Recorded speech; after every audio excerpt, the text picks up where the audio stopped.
So Anne, if you're ready at the helm. I am. There's going to be some button pressing. All right, if you are ready, we'll go ahead and get started. So thank you everybody for joining us this evening to take advantage of this opportunity to hear research updates as well as chapter updates. And I am very excited because you guys all get to help us officially kick off the 2022 season of The Longest Day. So thank you so much for being here. And just one really quick housekeeping item. When you joined the Zoom this evening, your microphones were muted. And that way is so we can be respectful of our speakers. And then also we want to be able to get all of the content in the time that we've allotted for tonight. So if you don't mind, just please keep your microphones muted. Okay. And then those speaking can go ahead and unmute when it's time for them to talk. But if you have any questions, comments, want anything to share, put them in the chat. And Anne will answer your questions. I'll help answer your questions. If there is any question we are not qualified to answer this evening, we will definitely follow up with you and connect you with the right person or resource to get you the answer to your question. So again, take advantage of the chat button there and let us know if you have any questions whatsoever. So if we'll go to the next slide.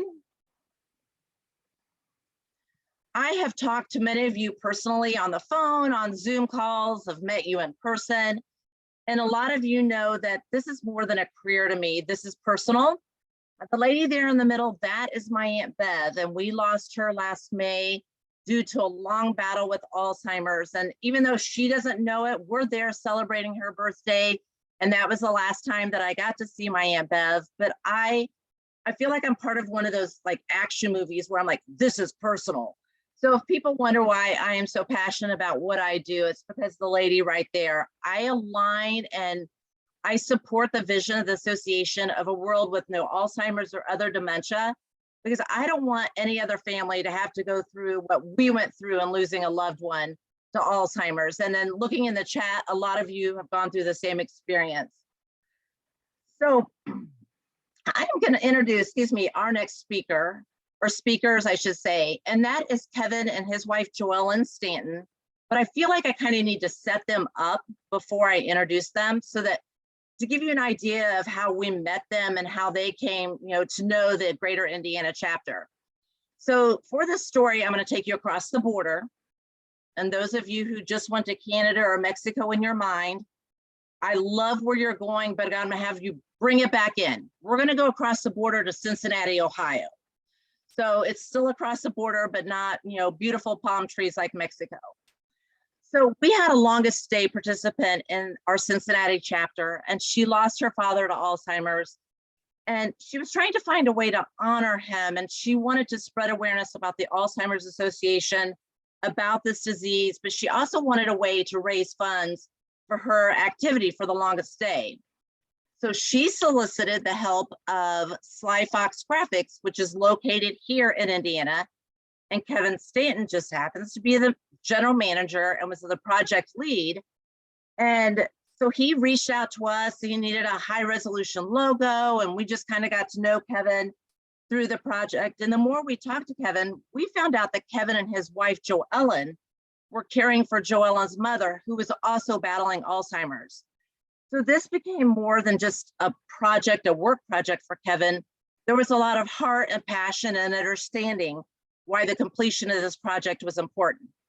So what I want to do is I've tried really hard. I wasn't going to tell you what the project was, but I'm going to show you the time-lapse video of what this project was and just how cool it is. So if you'll go to the next slide and show that video, Anne, that would be great.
Hey guys, this is Ann on the controls, and anyone who knows me knows that this is going to be real interesting. So give me a second, see if I can get out of that and into this. Yay! I'm so proud.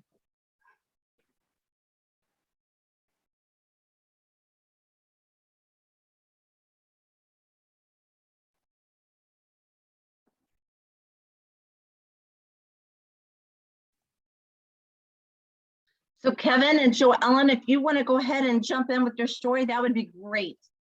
Okay. My name is Joellen Stanton. My mom, Jean Stanton, Jean Wagner. About 10 years ago, my mom, or 11 years ago now, my mom retired from teaching. She loved teaching, and she and my dad moved to this area because all of their kids and grandkids lived in this area. Around that time, my husband and I got married, and in the next 2 years, we had 3 kids, and my mom loved, I'd say her greatest joy after she retired was watching her grandkids and spending time with her family. She also really loved working. She worked at Hallmark, and she loved that. I'd say about 3 or 4 years ago, we started noticing that she was forgetting things.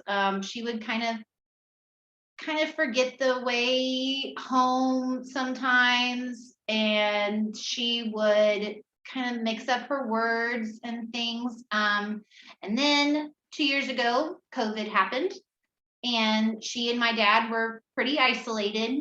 We tried to talk to them as much as we could and do video chats and things like that as much as we could. But during that time, we noticed even during our video chats, she didn't participate. She liked to look at the kids and watch the kids, but she didn't verbally participate very often. In the spring of that year, and excuse me, I have to look at my notes here. Both of my parents were assessed for a cognitive baseline. She barely passed that test, that first assessment. We knew that there was something going on, but like I said, at that time she barely passed. Several months later, they did the test again, and she failed that test. And then after, I'd say a few months after that, she was assessed by a neurologist. And at that time, she was diagnosed with moderate to severe dementia, likely Alzheimer's. We would have had to have her go through more tests to get that Alzheimer's diagnosis, but we didn't want to put her through it. There really wasn't much of a need. And the biggest reason why we had her assessed in the first place was so that they could, if my parents had paid for long-term care insurance, and so if they needed to place her in long-term care, they wanted to be able to do that. We wanted to be able to do that, so we needed to have kind of that diagnosis. After I'd say my mom went downhill very, very quickly. Within a few months, she didn't recognize my dad. They had been married for 50 years, so that was devastating to all of us. My brother had moved to Fort Wayne, so during that time, my mom would get very upset and very worried because she didn't know my dad, and they had no other care coming in. So my sister and I would either take turns going to my dad's to help take care of my mom, and to kind of calm her down or take care of whatever her needs were that she wouldn't let my dad take care of, or we would go together to do that. And then one night we just knew it was time, so we took her to the ER, and thankfully she was assessed by some very I don't know, doctors that really knew that we just needed help for her care. And after that ER visit, she was placed in a long-term care facility for memory care. And then this was kind of towards the end of COVID. So we were able to visit her. And I'd say that was she would kind of have times that she understood and knew who we were and adults, and times that she didn't, but she always enjoyed visiting with our kids. So I'd say her greatest joy at that time was visiting with her grandkids, and they always brought her comfort. But my mom forgot everything. She needed care for everything. She fell a couple times in the nursing home, to no fault of the help that she was given at the nursing home. She broke her arm just a couple days in, and after she healed from that, this past summer, she fell and broke her hip, and her poor body just couldn't, didn't know how to take care of itself anymore, didn't know how to heal anymore. And I think within 2 weeks of her breaking her hip, she passed away in the nursing home. But my mom had been gone for a long time prior to her actually passing away. And Alzheimer's just took away every bit of her. The saddest part to me is that it took away her dignity. She would have been so embarrassed by some of the behaviors that she exhibited, especially through her stay at the nursing home. I miss my mom, but I'm thankful that she's free of that disease. My dad likes to say Alzheimer's didn't beat her, she won victory, because we know where she is now. But so that's our story.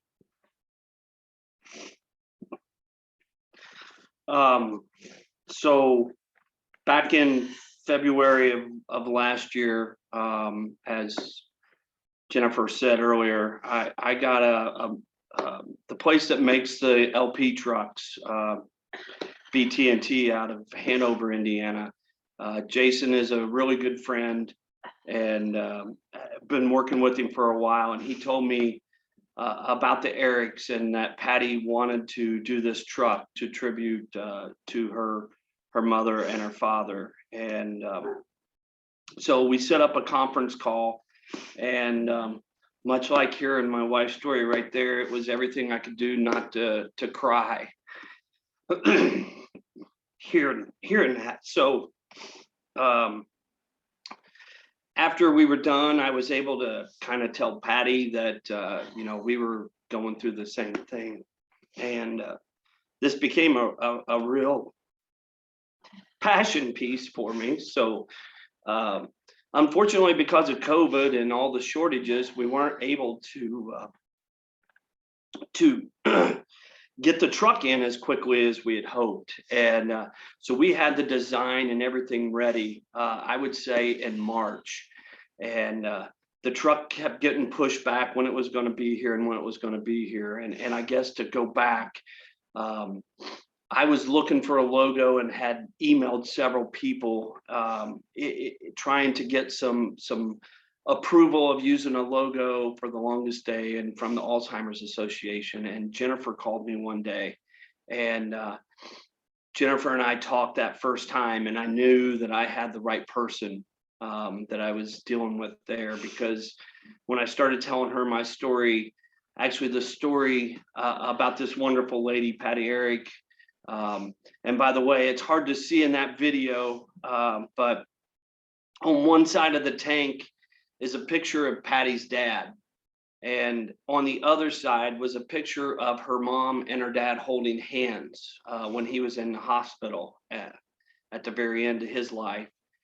And Patty's mom is struggling with dementia right now, and she's still with us. But that really impacted me as well. And so when the truck finally came in late November, it was early November, I got a call from the guys down at Hanover asking if we could throw it together really quick, because actually, it was December.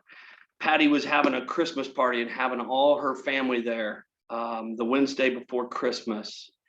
And so we went down there the week of Christmas, wrapped the truck, and the guys at BT&T delivered it to Patty and surprised her the day before Christmas when she was having her Christmas party, so that everybody in her family could see the truck. So that's kind of the story that we have, and it's been a privilege. And like I said, for me personally, it was a passion piece, getting to show my wife and my father-in-law and my sister-in-law these videos and things. It's been a great experience for me personally. So that's it. Thank you both so much for sharing your story. And I'm glad I was off camera, because I had that ugly cry and I was trying so hard to get it to keep it together. But Joellen and Kevin both know that every time I watch the truck wrap, and Ian did me a favor by not playing the music in the beginning, because that gets me crying every time as well. So thank you for sharing your story. It means a lot, and it just kind of substantiates why we are all gathered here tonight. And God love Patty. She wanted to make a video for you, Kevin, but COVID has hit her family and she just didn't have time. But she did send me an email that she wants me to read to you. And I'm going to get through this. Dear Kevin, thank you so much for your help with designing our amazing Alzheimer's awareness propane truck. You and your crew were wonderful to work with, so creative and very accommodating with any thoughts that I had. Although the meetings were only virtual, I felt like I had a new friend. And it's so cute because she put a little smiley face on the email. When Jason and his wife brought the truck before Christmas, I cried seeing how well it turned out. There was my dad smiling, and it was just so touching. You captured any small idea I might have had, and you made it much larger than I had ever imagined. Thank you again. What a joy it was to work with you, and what amazing piece of art you have created. I truly love it, and I am so proud. And we have had many thank us because they are also caring for family members with Alzheimer's or have lost a family to this horrible disease. Again, thanks, Patty Eric.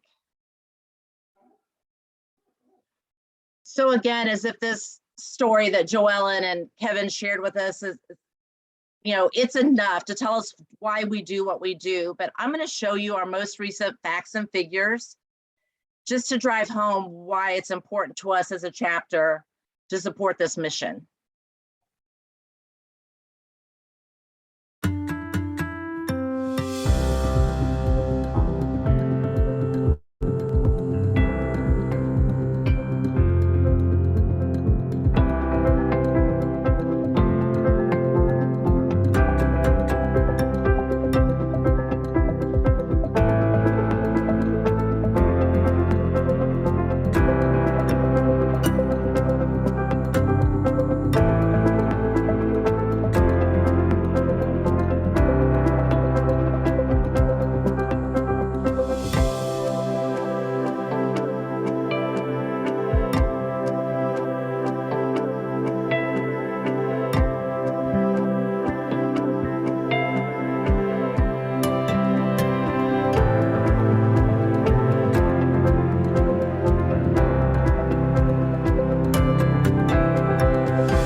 So once again, those facts and figures speak for themselves, and we could wrap it up and call it a night. But it's my honor to introduce our chapter executive, Natalie Sutton, and she's going to help us go through those facts and figures and how we address these needs as a greater Indiana chapter.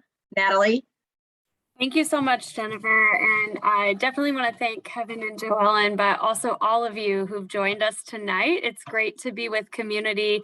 And one of my favorite things about that story in the email from Patty is that the two of you never met in person. So as we're here tonight virtually, and I'm feeling this strong sense of community and people who care about this mission, it's just kind of amazing what we can do together in 2022 when we've never even met in person. But I'm calling you all part of this community now. So really grateful that you took time out to be with us tonight.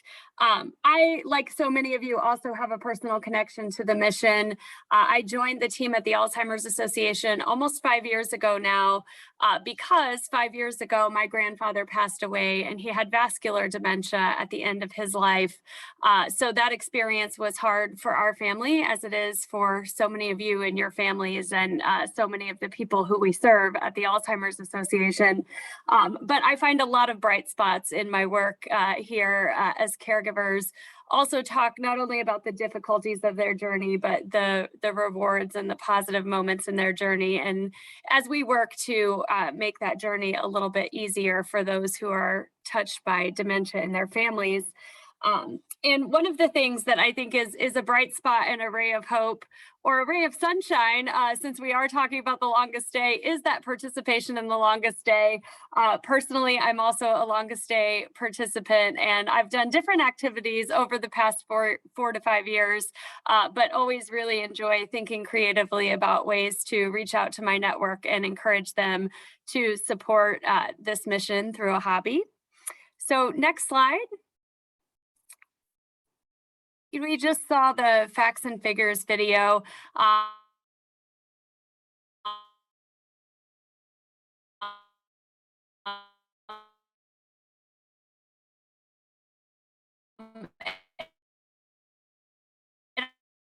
Living with Alzheimer's or other dementia is growing. What I really want you to take away at this point is that each one of those 6 million Americans represents the story of a person, someone like my grandpa Don, or like Joe Ellen's mom Jean, or the others who we're here honoring tonight. And so our work at the association, you'll hear a little bit more about it tonight, but it is about not only science, but also people. And next slide. That is our mission symbol, which represents people and science. The logo actually resembles, the left side is a brain for people, and the right side of the logo is a beaker for science. And our ultimate vision at the Alzheimer's Association is a world without Alzheimer's disease and all other dementia. I do want to make the point very clearly that we are not just about Alzheimer's disease. Our name is the Alzheimer's Association, but the journey with various forms of dementia is very similar and places a similar burden on families and on our nation. And so we're here to help all. And you know, our mission, we know that is our ultimate vision. We know that vision will come about through research. But from the very inception of the Alzheimer's Association, we also know that we have to support people on this journey now, today, that families are, you know, impacted. And so our mission is more broad than just that, that piece of scientific advancement. And I'm excited to talk with you a little bit about it tonight. Next slide. I'm really going to focus on three of our 6 pillars of our strategic plan, on which we focus our mission delivery efforts and our efforts to advance the work that we do in the community and in science. First, care and support. And in a few minutes, you're going to hear from my colleague, Stephanie Lasky. You'll hear a lot more about our care and support services at the Alzheimer's Association and the resources that we offer. And because of the longest day and other community fundraising events and support from generous donors, the Alzheimer's Association doesn't bill for any of our services. So we are here to help.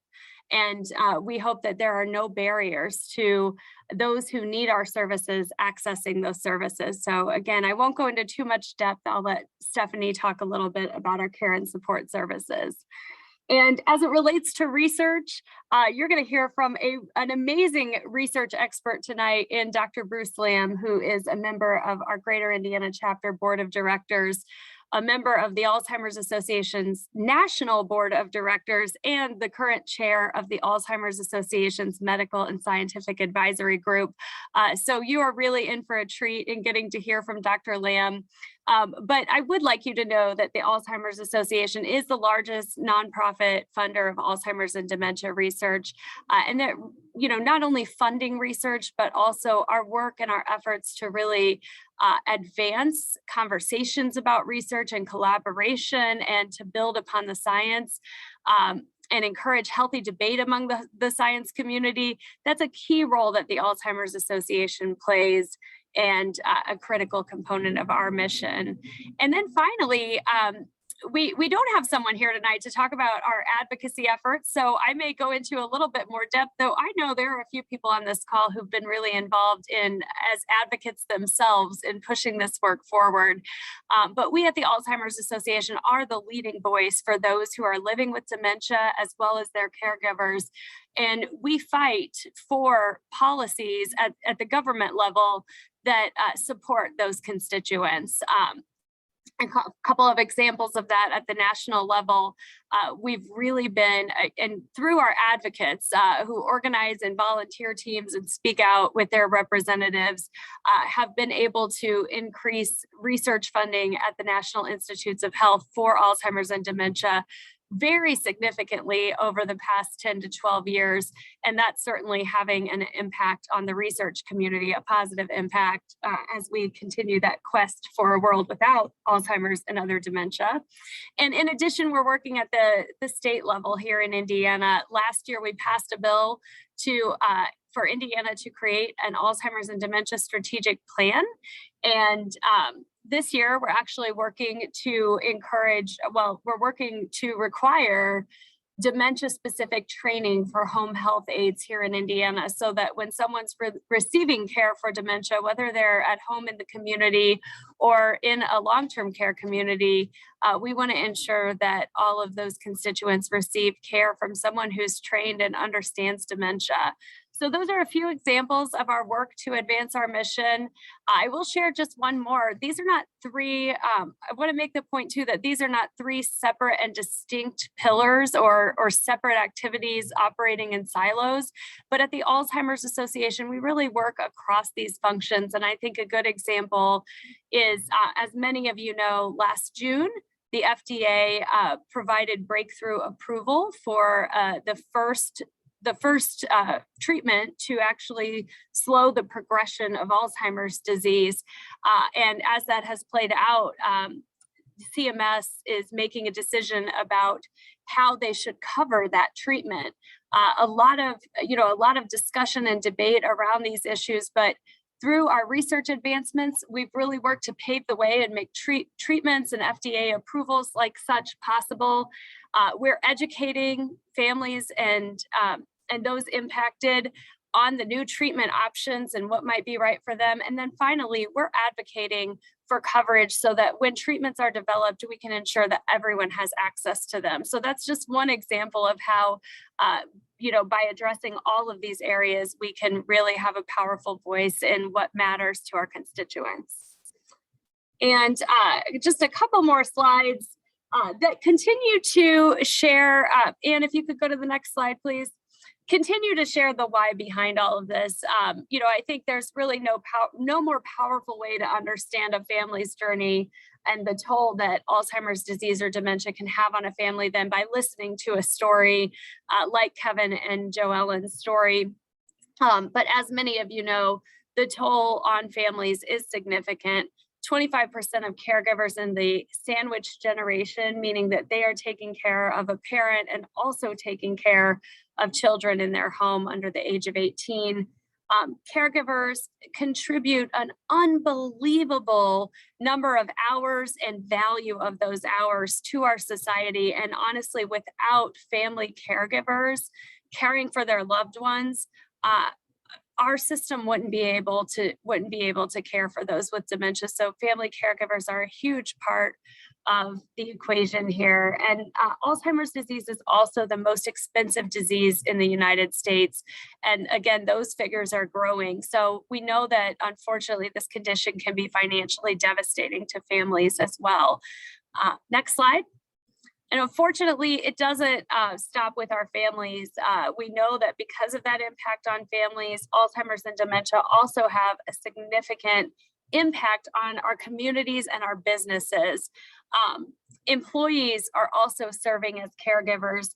1 in 6 employees provide some level of care for a family member or friend. And that number is also expected to grow exponentially. And so this has an impact on issues like absenteeism or productivity at work. And we know that when businesses help provide resources and support and access to services for their employees who might be caregiving, they can make a positive impact for their employees. So we do aim through our partnership with community organizations and companies to make an impact on Alzheimer's in the workplace as well. So with that, I am going to turn it over to my colleague, Stephanie Lasky, who's going to share a lot more about our care and support services.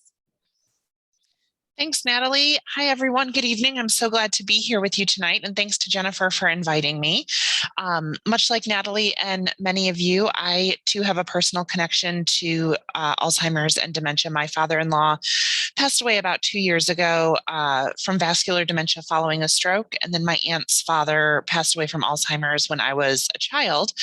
So I participate in the longest day in honor of both of them. And if you could go to the next slide.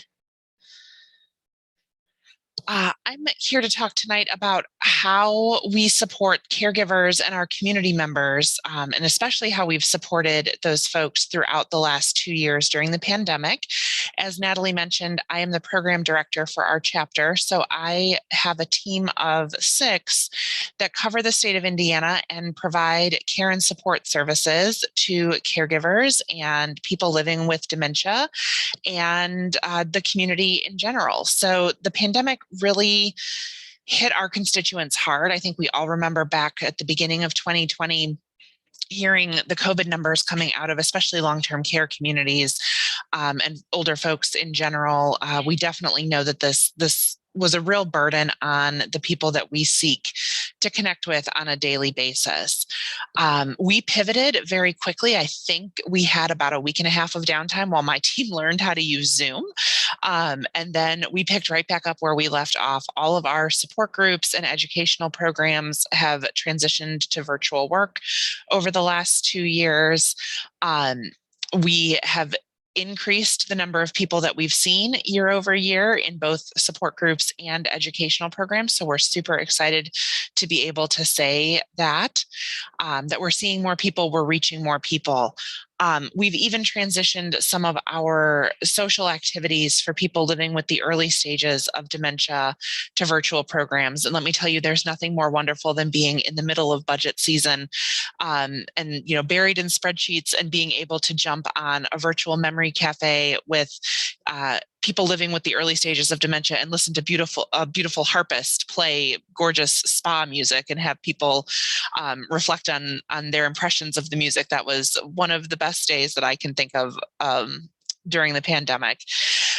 We've also continued our work in care consultations. So for those who don't know, that number on the screen there, that 1-800 number, is available 24 hours a day, 7 days a week, and folks can speak to a social worker at any time, day or night, and get help with any issue that they might be encountering related to Alzheimer's or dementia or caregiving. The number is available for family caregivers as well as professional caregivers. I know my staff has called the helpline every now and again to just kind of get a gut check on, did I handle that situation appropriately? Our support group facilitators might call and get that sort of gut check. The really exciting thing for me is that those care consultations can be offered live in English or Spanish. We have care consultants on the helpline who are bilingual. And then we also have access to over 200 other languages through a translation service. So again, as Natalie said, all of these types of things are completely free for use. And we want to make sure that there are no barriers. So that's one of the reasons that we invest in that language line too, is to help reduce the barriers to reaching out for that kind of care. We know that COVID-19 has impacted people with Alzheimer's and dementia in unique ways. As I mentioned earlier, just how it has run through long-term care communities, what visitation policies might look like in those communities, how masking impacts communication with somebody with dementia, all of those types of things. And you can learn about the impact of COVID-19 on people with Alzheimer's and dementia at alz.org/COVID-19. We are so excited to announce that even in the midst of the pandemic, we have launched a couple of new programs. So we have a portfolio of, I want to say we're up to 15 now, common programs that we provide across all communities. But we have launched 2 new programs in the last year and a half or so. The first is about caregiving during COVID-19. So how to be a family caregiver in this age of uncertainty. And we are more than happy to provide that to anyone in the community who is interested in learning about that program. And then just in the past 2 weeks, we have launched a new Money Matters program, which covers topics related to financial planning for caregivers. The really exciting thing about the Money Matters program is that it has been studied by academic institutions over the last 2 years. This program has been a long time coming, but it has been studied over the last 2 years, and it is proven to reduce the financial stress of caregivers of any long-term illness, not just Alzheimer's and dementia. So they studied this in Alzheimer's caregivers as well as caregivers of other long-term illnesses, cancer, heart disease, diabetes, et cetera. And this provides tactical and practical tools for those caregivers to make sure that their finances and their loved ones' finances are in order. We are so happy to be able to present that program, and we will be doing one of those programs live across the state of Indiana in a virtual capacity sometime around tax day, as money tends to be top of mind for individuals at the beginning and middle of April. So keep an eye out for that. I'll make sure that Jennifer gets that flyer out to everybody on this call so that you can join us if that's something that you're interested in. And then, as Natalie mentioned, we don't work in silos. All of our pillars, cross-connect with one another. And I think a great example, she talked about the Aduhelm approval and how we're educating and advocating for that as well. I think another phenomenal example of our team working across all areas of our work is our work in diversity, equity, and inclusion. So we are working diligently to close gaps in health disparities. We know that Black Americans are about twice as likely to develop Alzheimer's disease as white Americans, and that Hispanic individuals are about 1.5 times as likely to develop Alzheimer's as their white counterparts. And we are working to make sure that the people that we serve represent the people in the state of Indiana, and that we're not, that we're reducing barriers to service for anybody who might be in need of our programs, whatever those programs might be. We have formed cross-mission teams, so programs team working with development team, working with advocacy team, working with communications team, to reach out to groups all across Indiana. I don't even want to name them because there's so many that we're working with, to make sure that our information is getting into the hands of people who need it the most. And we're seeing some really great early results of that work and are so excited to continue that. So if there is, anyone who that we should be reaching out to, I'd say definitely let Jennifer know so that she can bring it to the rest of the group so that we can make sure that we're getting our information into everybody's hands who needs us. And with that, I think I'm turning it over to Dr. Lamb at this point, and I'll let him introduce himself because his bio is longer than I could recite off the top of my head. So Dr. Lamb, it's all you now. Thanks so much, Stephanie. First, I want to just take a moment and just really reiterate what Natalie had said, thanking Joellen and Kevin. I mean, I know how hard it is to tell those stories, but I want to tell you just how important it is for everybody to hear those stories. And particularly, I have to say, as a researcher, I can tell you nothing motivates me more than hearing those kinds of stories. So I want to thank you for doing that. The other thing I also am, in addition to some of the things I do here or that are listed on the slide, I'm also a longest day participant. I participate, I've been on the team with Ned Broadwater's team, you put it in the chat there, a bicycle team called Spoken Memories. Although I must say, Ned, I mean, I saw this propane truck and I sort of said, we have to step up our game, in order to really, so we'll have to think about how do we, I don't know whether we can find purple bicycles, but I think we need to do something. But if you can just go ahead to the next slide. So what I wanted to do is just tell you a little bit, I think, about what the Alzheimer's Association is doing on the research side and just more broadly as well, sort of the Alzheimer's research landscape. And if there's one message I guess I'd like to give you today is of hope, that there is so much activity going on the research side and so many advances. And again, I don't have time, unfortunately, to tell you about them as much as I'd love to. I'd love to spend hours doing it. But I think that's really the message. So just as an example, the Alzheimer's Association, as Natalie mentioned earlier, is the largest nonprofit funder of Alzheimer's research worldwide. And so they currently active is $300+ million of grants, again, across 920 different projects, across 45 countries spanning the globe. I can't remember, we just had a new country added that hadn't been on there before. And 6 continents. We just can't find the Alzheimer's research facility in Antarctica yet, but when we do, we'll be there for the seventh continent as well. But needless to say, this is a huge footprint, I mean, in terms of activities. And the other thing I want to mention about research, people think of research, I think, often in this sort of very sort of boxed in way, that it's working with test tubes and and sort of in the research laboratories. But actually, when you look at the Alzheimer's research portfolio, they research everything from how do we help support caregivers, doing research into that, and doing research into diversity, equity, inclusion, and health disparities. And I mean, you again, so you just get the idea of the breadth of activities that are going on within that space. We have the next slide. The Alzheimer's Association is now the 3rd largest funder of research, actually behind the United States government and the Chinese government, just to give you an estimate. And the other thing I want to mention here is come back to what Natalie said about the advocacy role that the Alzheimer's Association has, and what a tremendous difference that has made in the research community. So just as way of framing this, about 15 years ago, the total budget, Alzheimer's research budget, was about $350 million a year, which is a lot of money. But again, if you look at this comparison to other diseases, cancer, heart disease, it's just a fraction. And today we're closing in on $3.5 billion a year.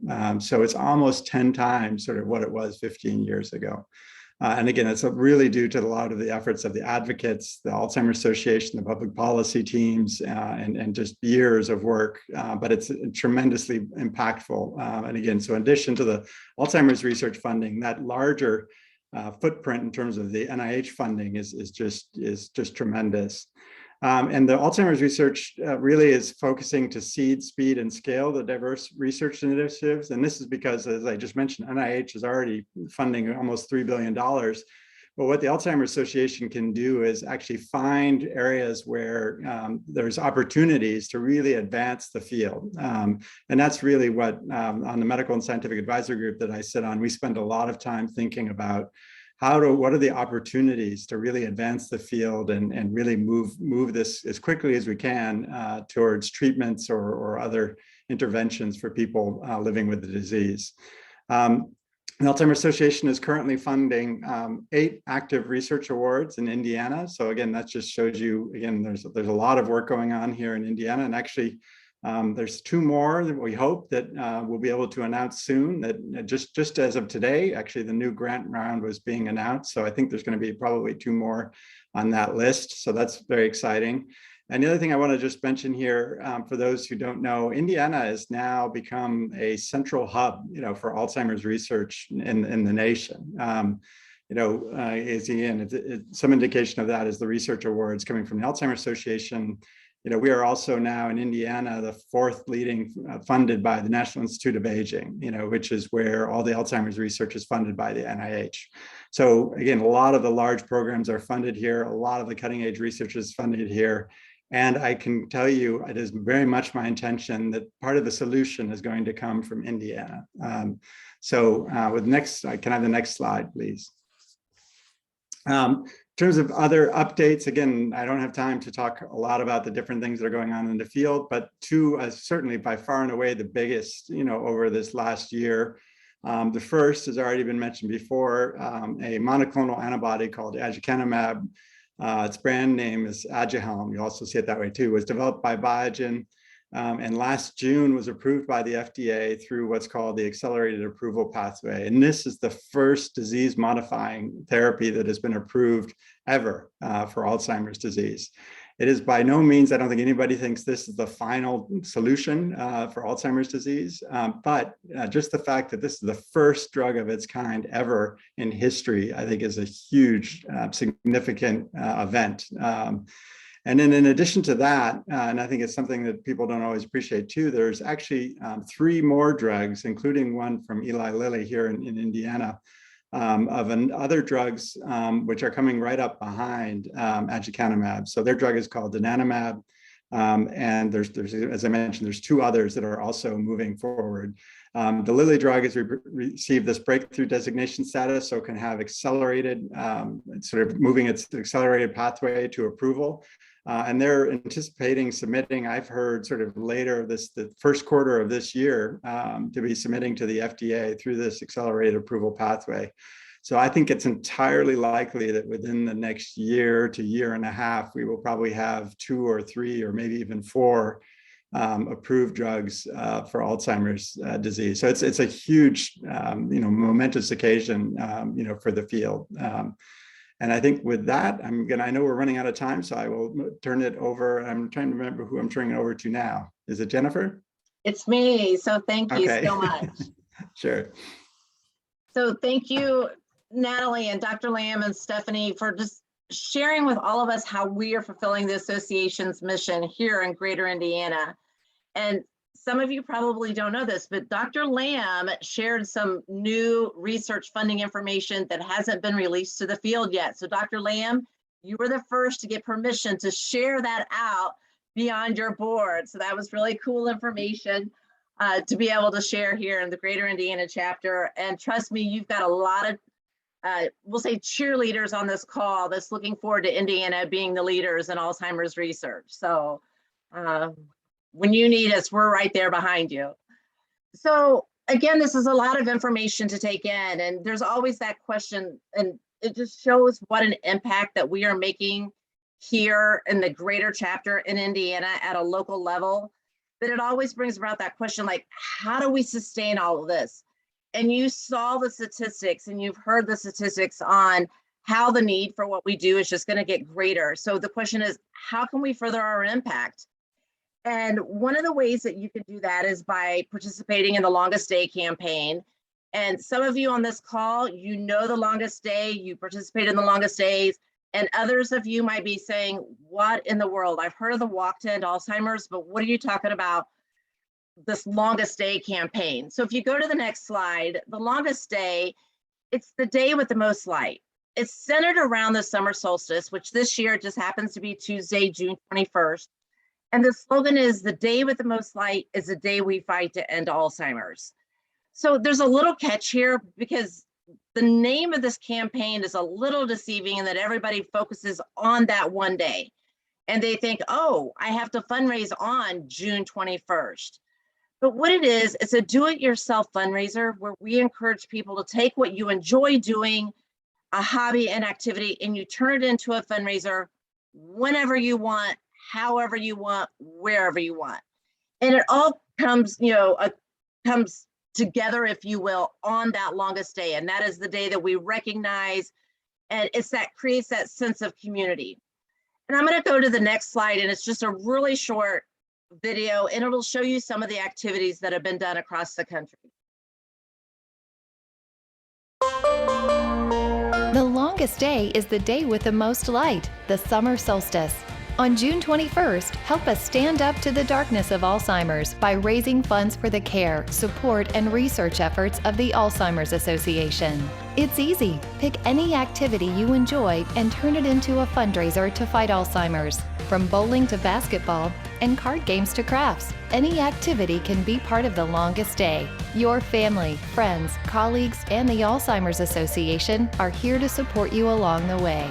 Together, we can get closer to our ultimate goal, the first survivor of Alzheimer's. The day with the most light is the day we fight. Start now. Select your activity at alz.org/thelongestday.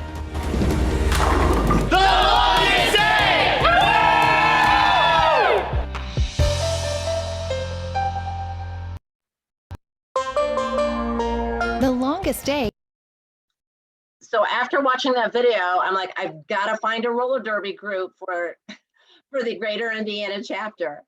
So on this slide here, and do me a favor, while I'm talking, what are your hobbies? What are your activities? Put it in the chat. And Dr. Lamb, I know Ned is on here and he's looking for you to put cycling. So if you try to put anything else, he'll probably call you out. But this just some pictures, a collage of what people did last year. You can see Ned and his partner down there in their biking shorts, 65-mile bike ride. And that 65 miles is to represent that every 65 seconds, someone's diagnosed with Alzheimer's. We have Tony Jean Dickerson and her family created a quilt and they auctioned that. Shola and her beautiful paintings, and Shamika and her hiking group. One of our very own volunteer committee did a bourbon tasting. We had a fishing tournament. Love it, Miss Indiana. She created a video with songs for long-term care communities. And then in the middle, this is one of my favorites. She did a buzz off for Alzheimer's.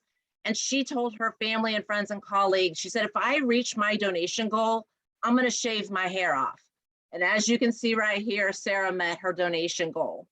And last, I want to make sure that I mention on the far right, as you're looking at the screen on the bottom with the check presentation, that is Pat Sullivan. Many of you from Central Indiana are familiar with him. He's a business owner. He owns multiple hardware stores across Central Indiana. But the Sullivan family lost their mom, Rita, to Alzheimer's. And so every year they host a Remembering Rita barbecue at one of their hardware stores.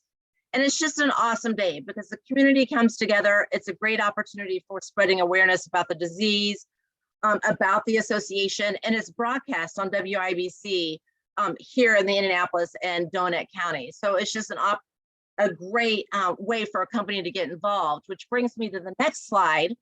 And I apologize, I'm talking a mile a minute, but I'm trying to be sensitive to time here. So not only do we have individuals and families that are impacted by Alzheimer's participate in the longest day, but it's an amazing opportunity for organizations and companies to get involved. So if you are a part of a Kiwanis group, a Rotary group, a Moose Lodge, a Bible study, a book club, you could be a small owned business to a large corporation and participate, because what this does is this positions your company as a philanthropic leader. People will look at you and see you as a great community partner.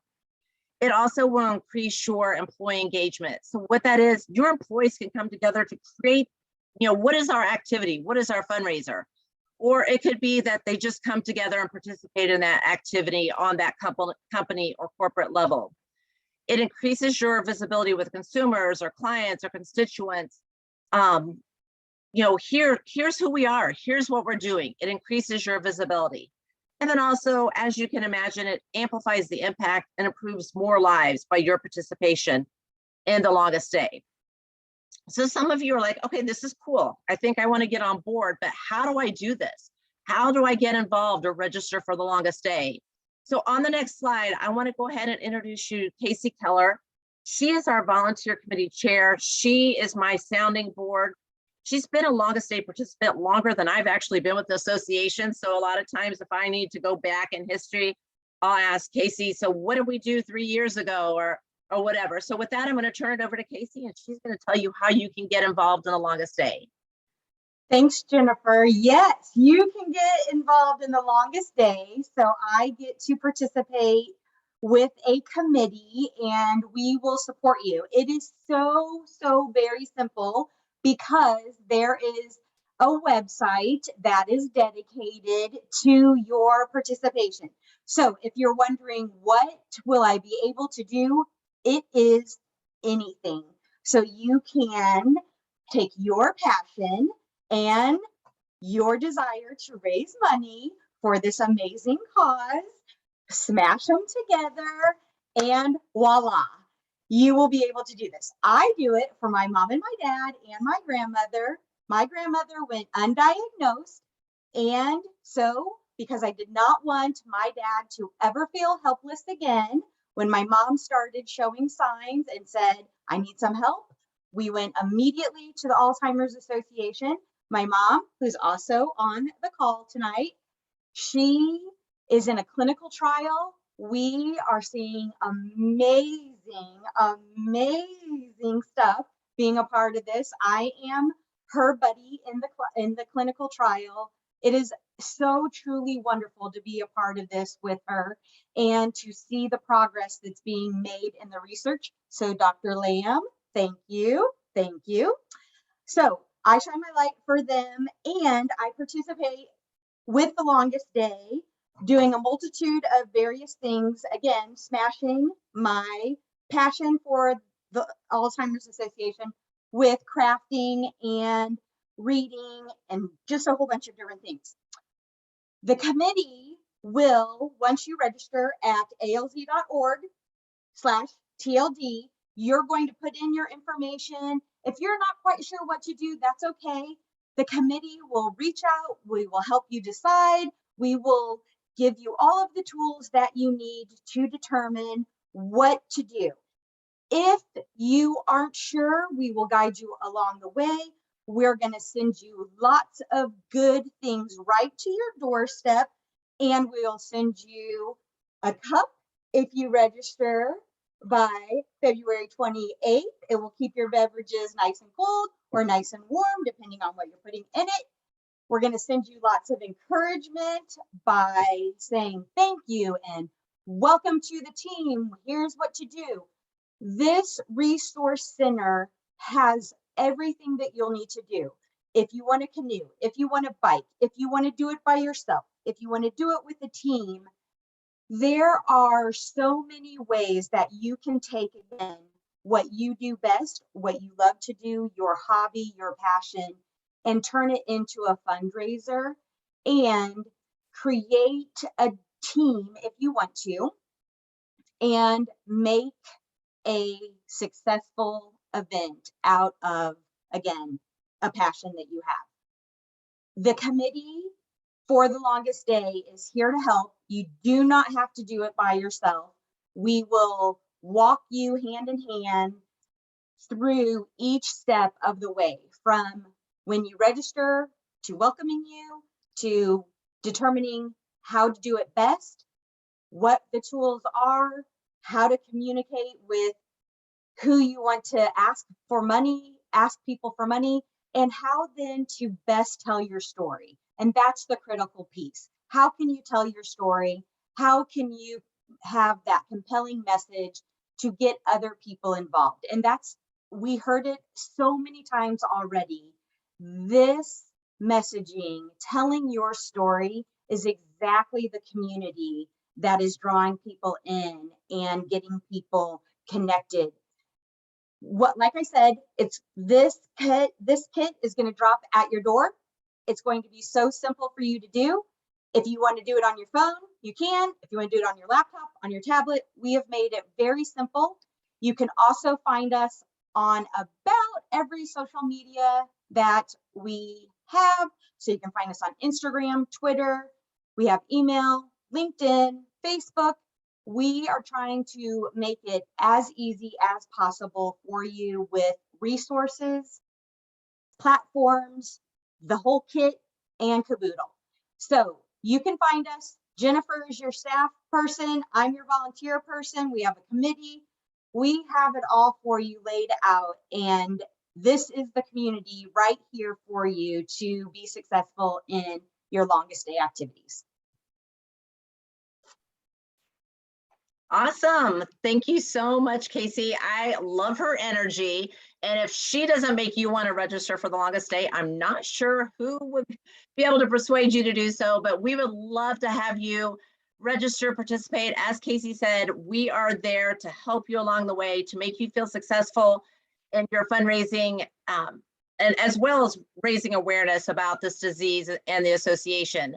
So again, we thank all of you, and I say we, I am talking about the entire chapter, our volunteer committees, our board of directors.